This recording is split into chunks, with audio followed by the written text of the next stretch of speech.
This is the one for the eccentrics who aren't concerned about the bleeding edge in supercar technology, nor its over-gratuitous price tag. They will shrug in the presence of Germanic prestige, Italian elegance, and American conventionality. Instead of all the pedigree and statistics, they crave individualism to the extreme degree.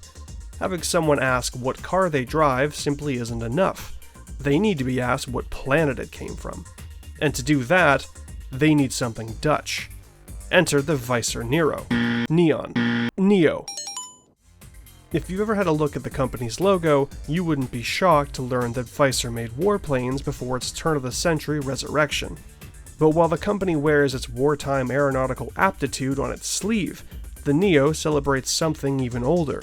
Before airplanes, Vysser was commissioned to make a motorcar that featured a comprehensive list of world firsts. The original Neo came equipped with 4-wheel drive, all-disc brakes, and a straight 6-cylinder engine. But in this day and age, disc brakes are standard, all-wheel drive is expected, and a 60-horsepower engine is less than efficient. So this time, Vysser's handlers would have to break the mold just for the sake of being different, in a way that would even anger the French. Of course, it would keep the disc brakes and all-wheel drive, but for its power plant, Vysser decided to throw a sizable V8 in the rear, courtesy of Obey's 9F. Mind you, the Dutch made sure to tinker with everything they could first, so now it has an air filter on top, for some reason. Bearing that in mind, the Neo squeezes its V8 for every drop of performance it can. It's especially noticeable when taking off from standstill, since its drivetrain gives a perfect 50-50 balance, meaning its acceleration will press you up against the wall and threaten you for lunch money before you've even hit second gear. Its aerodynamic and lightweight aluminum construction ensures speed isn't a problem. However, there's a rather nasty side effect. Tragically, the Neo's Achilles heel is in its suspension.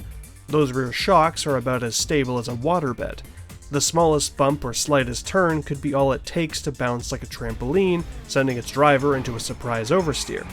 It demands your full attention. Give it the benefit of the doubt even once, and the Neo will devour you. Other than that, the car's great. For a vehicle that blends themes of vintage aviation and Amsterdam metrosexuality together so well, you'd think it'd have a more bespoke interior. In reality, the interior is so generic, it doesn't need to be spoken of.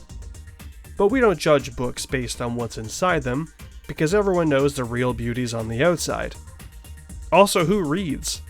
Vysser knew it had to find the dividing line in automotive styling. Playing it safe would be a death sentence. That's why they took all the design trends of the past 40 years, stuck them in a blender, and set it on high.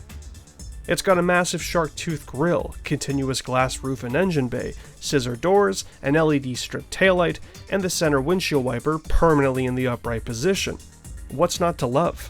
At the end of the day, the Vysser Neo isn't a sports car in the same way a Pagani or a Lampadati is. A car like this doesn't need heritage. It gets its own attention.